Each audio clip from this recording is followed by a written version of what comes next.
Sahabat ODB, pembacaan Alkitab hari ini terambil dari 1 Petrus pasal yang kedua, ayat yang keempat, sampai dengan ayat yang ke-10.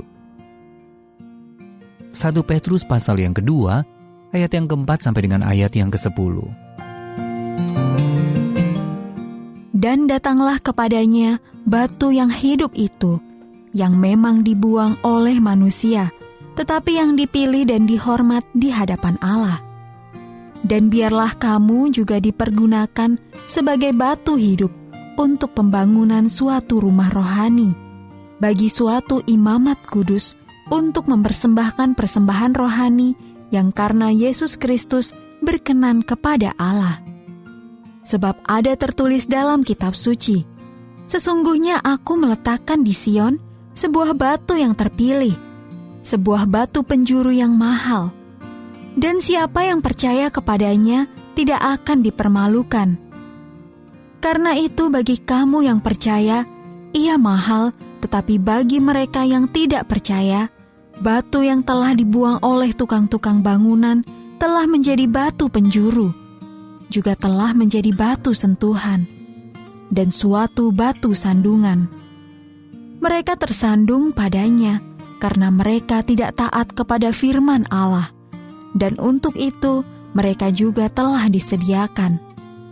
Tetapi kamulah bangsa yang terpilih, imamat yang rajani, bangsa yang kudus, umat kepunyaan Allah sendiri, supaya kamu memberitakan perbuatan-perbuatan yang besar dari Dia, yang telah memanggil kamu keluar dari kegelapan kepada terangnya yang ajaib. Kamu yang dahulu bukan umat Allah, tetapi yang sekarang telah menjadi umat-Nya, yang dahulu tidak dikasihani, tetapi yang sekarang telah beroleh belas kasihan. Ayat Mas renungan hari ini terambil dari 1 Petrus pasal yang kedua, ayat yang ke-9. Kamulah bangsa yang terpilih, imamat yang rajani, bangsa yang kudus, umat kepunyaan Allah sendiri. Judul renungan kali ini, Surat Tanda Kasih, ditulis oleh Lisa Morgan. Beberapa dekade lalu, Dr. Jerry Motto menemukan pengaruh yang kuat dari Surat Tanda Kasih. Hasil penelitiannya menunjukkan bahwa sepucuk surat penuh kasih yang dikirimkan kepada pasien yang pernah mencoba bunuh diri akan mengurangi resiko mereka mengulangi perbuatannya itu hingga separuhnya. Baru-baru ini, para penyedia layanan kesehatan kembali menyadari pengaruh tersebut. Ketika mereka menunjukkan kasih lewat kiriman pesan singkat, kartu pos, dan bahkan pesan lucu sebagai perawatan lanjutan bagi mereka yang mengalami depresi berat.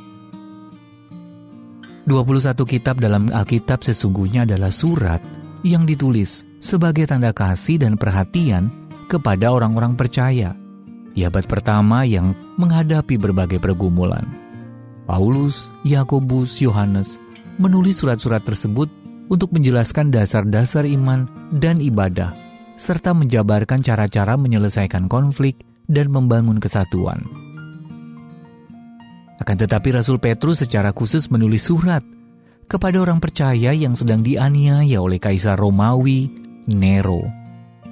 Petrus mengingatkan nilai mereka di mata Allah dengan menggambarkan mereka demikian dalam 1 Petrus pasal 2 ayat 9. Kamulah bangsa yang terpilih, imamat yang rajani, bangsa yang kudus, umat kepunyaan Allah sendiri. Ia mendorong mereka untuk memandang maksud agung Allah di atas kehadiran mereka di dunia, yaitu supaya kamu memberitakan perbuatan-perbuatan yang besar dari Dia yang telah memanggil kamu keluar dari kegelapan kepada terangnya yang ajaib. Allah kita yang agung telah memberikan Alkitab yang diilhamkannya sebagai tanda kasih-Nya kepada kita, supaya kita selalu mengetahui nilai diri yang ditetapkannya atas kita, umat kepunyaannya sendiri. Jadi kiranya kita membaca surat-suratnya setiap hari dan membagikan pesannya kepada sesama kita yang membutuhkan pengharapan dari Yesus Kristus. Sahabat ODB, bagaimana membaca surat-surat para rasul sebagai tanda kasih dapat menjadi sarana penghiburan dari Allah? Dan bagaimana cara Anda membagikan pengharapan di dalamnya kepada orang lain? Allah Maha Kasih, terima kasih untuk surat-surat tanda kasih-Mu di dalam Alkitab. Our Daily Bread Ministries, wartakan firman pada dunia. Apakah Anda berminat mendapatkan buku renungan ini dalam bahasa Indonesia, Inggris, atau Mandarin? Atau Anda rindu mendukung pelayanan ini? Hubungi Our Daily Bread Ministries di 021 2902 8950, WhatsApp 0878 7878 9978, email indonesia@odb.org.